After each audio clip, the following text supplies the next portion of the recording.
नमस्कार, मैं विनय पांडे। मुनादी न्यूज़ में आपका स्वागत है। आज हम आए हैं बात करने फेसबुक के बहुत पॉपुलर वो एक सेलिब्रिटी के जैसा मनीष सिंह जी हैं। इनको फेसबुक पे बहुत फॉलो किया जाता है, लोग लाइक करते हैं। दरअसल मुद्दा ये है कि जो हम इतिहास भूगोल के जो अधकचरे ज्ञान जो हम व्हाट्सएप यूनिवर्सिटी से पा रहे हैं, वो क्यों है, कहाँ से आता है, कैसे फैल रहा है, हम तक कैसे पहुँच रहा है, और जो इसे फैला रहा है उसके पीछे क्या कारण हो सकता है।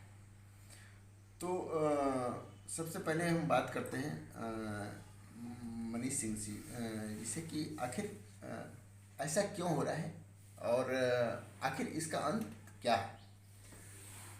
ये जो व्हाट्सएप यूनिवर्सिटी है जिसे कहा जाता है, जी। अब वो वर्चुअल व्हाट्सएप यूनिवर्सिटी है।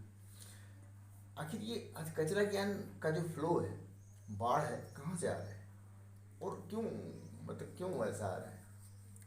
देखिए, एक तो आजकल के मीडिया में हम एक वर्ड यूज़ करते हैं, post truth. Google media, post truth और व्हाट्सएप यूनिवर्सिटी। ये पिछले कुछ सालों में क्या, जब से सोशल मीडिया का हिंदुस्तान में एक उभार आया, ये 2010-11 के आसपास की बात है। और सबसे पहले शुरुआत आप याद करेंगे, अन्ना आंदोलन चल रहा था और उस दौरान में सोशल मीडिया पर किसी भी किस्म का पॉलिटिकल कैंपेन को शुरू करने का एक प्रयोग उस समय हुआ था और उसका बहुत असर गया था लोगों के जहन में। और इसके बाद धीरे धीरे यही पूरी धारा को सभी पॉलिटिकल पार्टीज ने कॉपी करना शुरू किया। और यहाँ एक खास बात ये है कि भारत के इतिहास, भारत के कल्चर, भारत का जो एक पुरानी जो संचेतना रही है, उसको एनकेश करने के लिए एक पोजीशन में खास तौर पे जो रहा है वो आरएसएस बीजेपी के लोग जो रहे हैं, वो शुरू से उस तरीके की बातें करते रहे हैं। एक महत्वपूर्ण बात यह है कि आज जो ये व्हाट्सएप यूनिवर्सिटी पे या और लोगों की बदकही में जो बात निकल करके आ रही है, ये आज से नहीं बोली जा रही।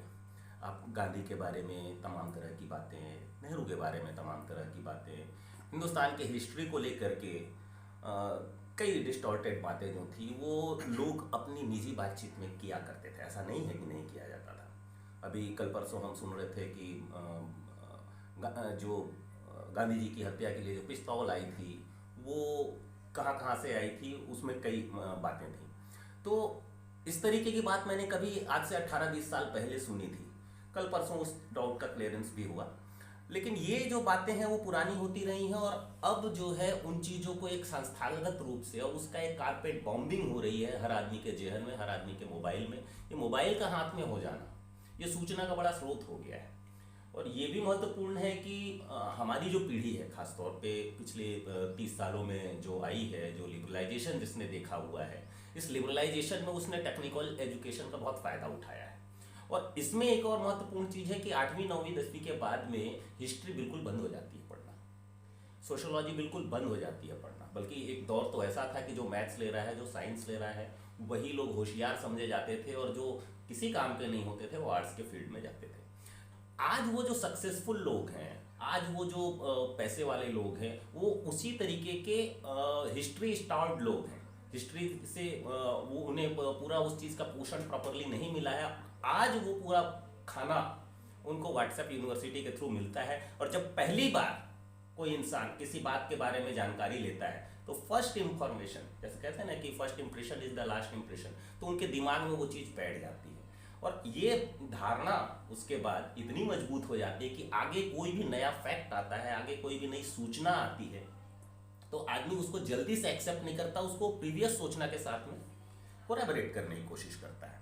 और इसमें एक और चीज़ हो जाती है कि जो एक सोशल डिवीज़न अभी आया है, उसमें किसी एक पार्टी के प्रति, किसी एक विचारधारा के प्रति आप इतने ज़्यादा समर्पित हो गए हैं कि आप अपनी उस पुरानी धारणा को नई सूचना के साथ में या किसी नए संशोधन के साथ में स्वीकार ही नहीं करना चाहते। यहाँ एक और मजे की बात जोड़ दी गई कि अब आपको कोई करेक्टेड सूचना मिलती है और आप फिर काउंटर करना शुरू करते हैं, तब ये कह दिया जाए ये जो नई वाली जो सूचना मिल रही है ना, ये दरअसल वामपंथी इतिहास है। ये हर एक तरफ से आपके पास सत्य सूचना को पहुंचने से रोका जा रहा है, और अगर पहुंच जा रही है तो उसे वामपंथी, गद्दार, मुल्ला प्रेमी या किसी भी तरीके के एक नकारात्मक विशेषण के साथ में। तो ये पूरी एक प्रक्रिया पिछले 7-8 सालों में बनी है। ये जो क्लेम है कि इतिहासकार वामपंथी थे जी, उन लोगों ने अपने हिसाब से इतिहास को लिखा जी, इतिहास सुधारा जाना चाहिए, ये कैसे संभव है? थोड़ा सा इसको एक्सप्लेन करके बताएं। मैं आपको एक बड़े मजे की बात कहना चाहता हूँ। आज से 200-250 साल पहले तक हमें नहीं मालूम था कि मौर्य थे या नहीं थे। इवन जो हमारे कई शिलालेख हैं या उनके जो स्तंभ हैं, ये किसके लिखे हुए, उस पे कौन सी लिपि में क्या लिखा हुआ है, हमको नहीं पता था। हिंदुस्तान नहीं जानता था मौर्य साम्राज्य के बारे में। खोजा किसने? जरूर किसी वामपंथी ने खोजा होगा। उसका नाम क्या था उस वामपंथी का? James Prinsep, James Tod. ठीक है। तो जो हमारा सिंधु घाटी की सभ्यता को जो खोज करके निकाले, और सिंधु घाटी का जो भी एक पूरा उनकी जो नगर था और उसका जो भी इतिहास है उसके बारे में, जो भी वहाँ के सिक्कों से, क्योंकि लिखित तो नहीं मिलता ना, तो जो भी चीज़ें उससे इम्प्रेशंस लिए गए, इसके साथ साथ उस जमाने के दूसरे जो लिटरेचर थे, उन लिटरेचर से भी जानकारी निकाल करके एक इतिहास उन लोगों ने लिख के, ये सारे अंग्रेज थे, वामपंथी थे। तो भारतीय इतिहास का जो आज हम स्वरूप देख रहे हैं, जो आर्कियोलॉजी शुरू हुई है, जो हिस्ट्री को पढ़ना शुरू हुआ है, हमारी प्राचीन लिपियों को पढ़ना शुरू हुआ है, ये तो अंग्रेज थे। और फिर उन अंग्रेजों ने उन सारी चीज़ों को, और ये वो लोग नहीं थे, ये ध्यान रखिए, ये सारे लोग जो थे वो आपके देश को, आपकी अस्मिता को चोट पहुंचाने के लिए नहीं कर रहे थे, वो खुद रुचि रखते थे। पहली बार जब भारत में बना है, भारत की हिस्ट्री के बारे में बात करने के लिए एशियाटिक सोसाइटी बनी, वो एक्सप्लोरर लोग भी थे, और उन्होंने कलकत्ता में वो सोसाइटी बनाई। पहला हमारा जो म्यूजियम बना है वो कलकत्ता में बना हुआ है, और ये वहाँ से जो भी स्टडी निकल करके आ रही है, आगे चल के हम और दूसरे भी लोगों को जो इस हिस्ट्री को आगे बढ़ाते चले जाते हैं, वर्ल्ड हिस्ट्री के साथ में उसको कोलैबोरेट करते हुए हम अपनी चीज़ों को लिखते हैं, आर्कियोलॉजी से जो चीज़ें निकल के आती हैं उसको लिखते हैं। तो ये सब बन करके क्रमबद्ध इतिहास बना हुआ है, ये अपने कालक्रम में विकसित हुआ है, और जो जानकारी है वो प्रमाणित है। ठीक है। आज इनको भी किसी भी इतिहास से कोई विरोध नहीं है। अकबर और राणा प्रताप के बीच में हल्दी घाटी की लड़ाई हुई थी, हालांकि फैक्चुअली गलत है, अकबर वहां पे मौजूद नहीं था, लेकिन अकबर और राणा प्रताप के बीच हल्दी घाटी की लड़ाई हुई थी, इसको मानने में उनको कोई ऐतराज नहीं। ऐतराज बस इस बात में है कि अकबर नहीं, राणा प्रताप जीता था। ठीक है। तो वो हिस्ट्री के कुछ बेसिक फैक्ट्स को बस यहां से वहां बदल देना चाहते हैं, इसके अलावा उनको पूरी हिस्ट्री फ्लो से कोई ऐतराज नहीं, मतलब ही नहीं। हिस्ट्री में किसी भी देश की हिस्ट्री आपकी आज की भावनाओं को संतुष्ट करने के लिए तो नहीं बनी। हिस्ट्री अपने फ्लो में चल रही है, और पुराने जमाने से लेकर के आज तक जो भी घटनाक्रम हुए हैं किसी भी देश के इतिहास में, कुछ गर्व के क्षण होते हैं, कुछ शर्म के क्षण होते हैं, ऐसा ही है ना। हर एक कौम को कहीं ना कहीं डिफीट मिली है, हर एक कौम को कहीं ना कहीं बहुत बड़ी जीत मिली है। आप जीत को रखना चाहते हैं, ये नीर छीर विवेक की तरह जो है ना, हम चाहते हैं कि हम केवल जीत के बारे में बात करें, हम तो इनविंसिबल थे। क्या सच है? थोड़ा झांक के देखिए। हम पिछले रिसेंट इतिहास की अगर हम बात करें, भाई हम 1947 में हमने कश्मीर को जीतने की, हम नहीं जीते या हमने सेना नहीं लगाई, जो हुआ था उसको एक तरफ कीजिए। मैं आपसे आज ये पूछना चाहता हूं कि 1999 में करगिल की लड़ाई हुई, ठीक है, एक पहाड़ी को जीतने के लिए हमारे 20-20 दिन लगे, 25-25 दिन लगे, और आखिरकार 4 से 5 महीने की लड़ाई के बाद में हम मुश्किल से 4 या 5 पहाड़ियों को, कुछ इलाकों को हम जीत पाए, और वो भी वही जीत पाए जहां पे हम पहले थे। इतने सारे हथियारों के साथ, इतनी सारी सेना के साथ, तमाम तरह का जो 50 साल बाद का एक एडवांसमेंट था, उसको जब हमने एनफोर्स किया, तब भी हम कुछ पहाड़ियों के अलावा नहीं जीत पा रहे थे। आप कैसे उम्मीद करते हैं कि 1947 में आप पूरा का पूरा गिलगित, बाल्टिस्तान और चित्राल और जितना भी सोकार्ड हमारी इच्छाओं का एक इलाका है, उसको सेना लगा करके जीत जाते? ठीक है, अक्साई चीन के बारे में बात होती है। अक्साई चीन मैं अक्सर पूछता हूँ व्हाट्सएप यूनिवर्सिटी के ग्रेजुएट से, आप मुझे एक लाइन बता दो कि कब वो भारत के किसी भी राजा ने, किसी भी वॉरियर ने, किसी ने जीत के उसको हिंदुस्तान में मिलाया था। हिस्ट्री खोल के देखिए, नहीं मिलेगा आपको। आप औरंगजेब की बात कर लीजिए, आप मौर्य साम्राज्यवादी, ये दो सबसे बड़ा साम्राज्य हुए हैं हिंदुस्तान में, तो इन दोनों के ही दौर में वो वाला हिस्सा मैप में नहीं आता है, वो कभी नहीं था हमारा हिस्सा। उसे राजा ने एक अपनी एक इच्छा से बड़ी एक मैप बनाने के लिए उसने उस ढंग से एक मैप बनाया था, और बाद में वही मैप भारत सरकार को हैंडओवर हो गया था। ना उस पर राजा का कभी कब्जा था, ना हिंदुस्तान की गवर्नमेंट का कभी कब्जा था। लेकिन हिंदुस्तान की गवर्नमेंट जब आगे बढ़ने के लिए शुरू हुई तो चाइना ने वहाँ पे अपना क्लेम सामने खड़ा कर दिया, और वो स्थिति आज वहाँ बनी हुई है।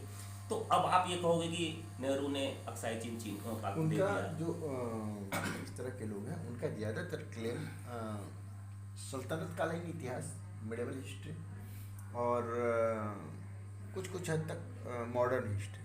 नहीं, मैं इसको इस नज़रिए से मॉडर्न हिस्ट्री, इनको कोई मॉडर्न हिस्ट्री से लेकर के या मिडिवल हिस्ट्री से लेकर के किसी भी चीज़ से कोई लेना नहीं। इनको दो तीन चीज़ें स्पष्ट करनी है। एक, मुसलमान बड़े खराब थे। दो, कांग्रेस बड़ी खराब है। क्रिश्चियंस बड़े खराब है। बेसिक थीम यहाँ है, इनको कुछ कौम को, कुछ लोगों को, कुछ धर्म को विलेनाइज करना है ना।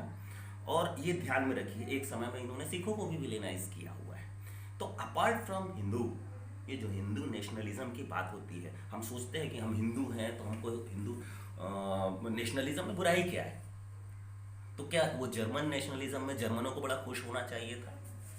आप लाखों लोगों को इस धरती से मिटा देने या उनको एक सेकंड ग्रेड का सिटीजन बनाने के लिए ये सारा तरह तरह का अपना एक जंजाल आप रच रहे हैं, जिसे कहते हैं आप वो हिंदू राष्ट्र बनाएंगे, या जिसमें हमको किसी प्रकार का कोई बेहतर नहीं मिल जाएगी। ये सब फॉल्स नोशन है।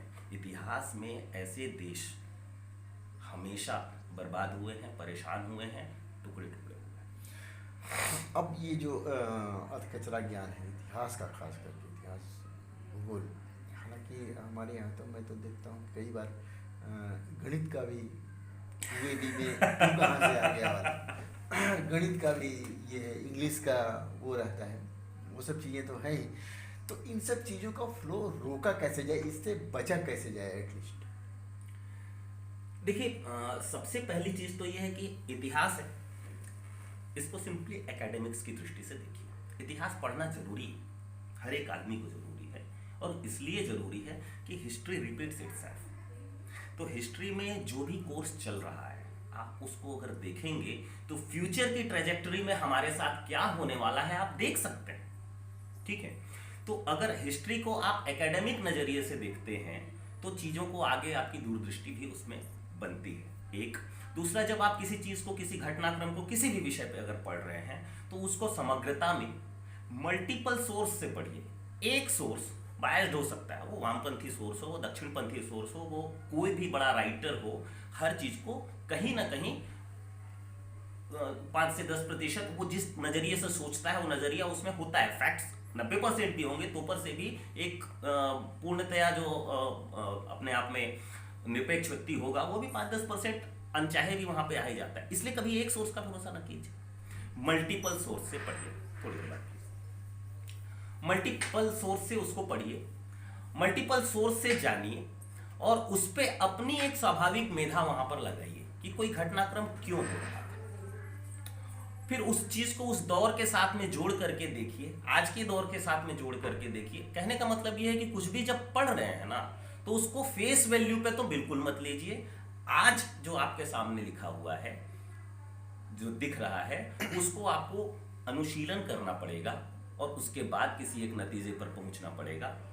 इस पे आप और भी दूसरे लोगों से पूछिए। एक बार में जो चीज आपके सामने में आ गई है, यदि आपने उसे ध्रुव सत्य मान लिया है और अपनी विचारधारा उसको बना ली है, चाहे वामपंथी हो, चाहे दक्षिणपंथी हो, चाहे वो किसी भी पंथ की हो, एक बार में अगर आपने बना लिया है तो आप इस झूठ के लिए वल्नरेबल बन जाते हैं।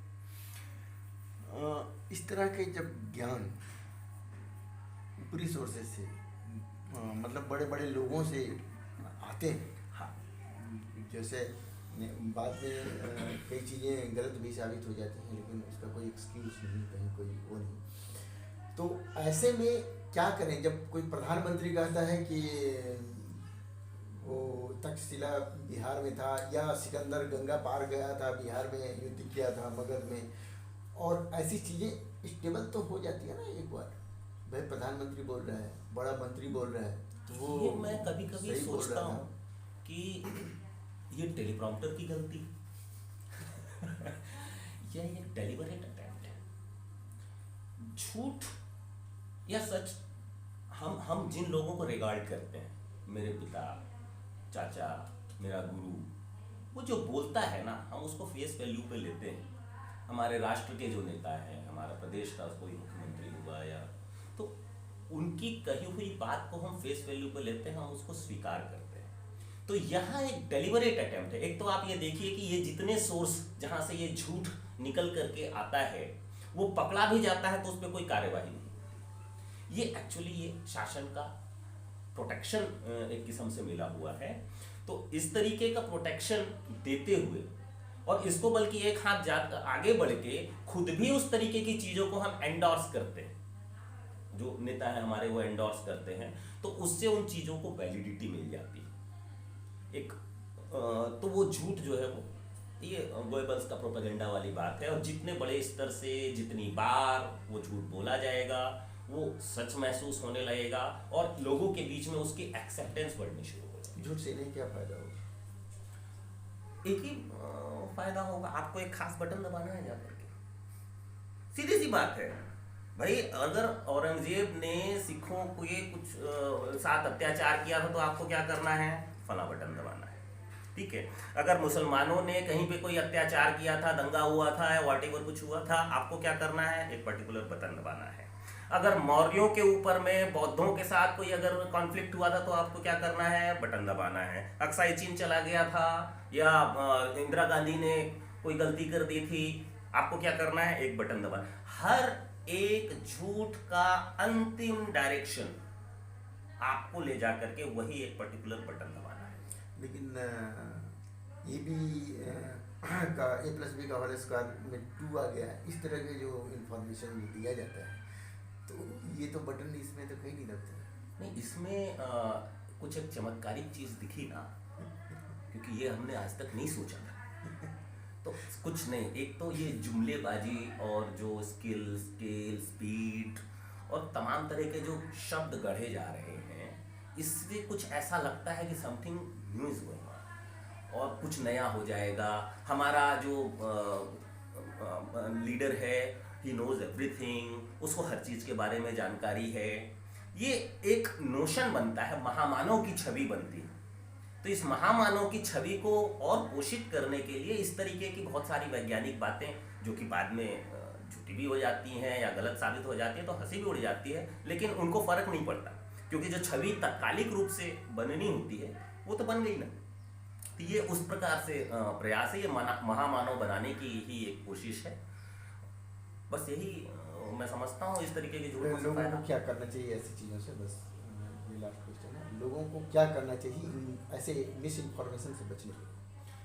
मल्टीपल सोर्स से पढ़िए, अपनी बुद्धि लगाइए, और एक चीज़ हमेशा जान लीजिए, कोई सूचना आपके पास अगर भेजी जा रही है जबरन, जिसकी आपको आवश्यकता नहीं है, तो इसका मतलब यह है कि आपको लेने की आवश्यकता नहीं है, लेकिन भेजने वाले को आपको वो सूचना देने की आवश्यकता महसूस हो रही है। वो क्यों भेज रहा है?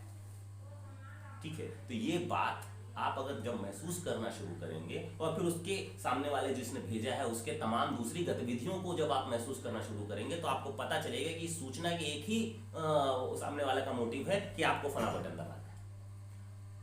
तो ये अगर आप इन सूचनाओं के आधार पर वो इतिहास में कुछ हुआ था और उसके हिसाब से आज अगर बटन दबाना चाहते तो भैया आप बिल्कुल करिए, उसमें आप अपनी मर्जी से उस चीज़ को करना चाहे तो कर सकते हैं, लेकिन झूठ के प्रभाव में आकर के नहीं, कॉन्शियसली करिए कि हाँ, मुझे फला लोगों से नफरत है, मुझे फला लोगों को मारना है, मुझे फला लोगों की मौतों से या देश के नुकसान से कोई फर्क नहीं पड़ता, मैं ये चीज़ चाह रहा हूँ और इसलिए मैं ये कॉन्शियस डिसीजन होना चाहिए, ताकि आप अपनी जिम्मेदारी से कल को हिंदुस्तान के साथ अगर कोई नकारात्मक चीज़ होती है तो कर न सकें, इसलिए सोच समझ के आप डिसीजन कीजिए, कैसा फैसला करना है वैसा कीजिए।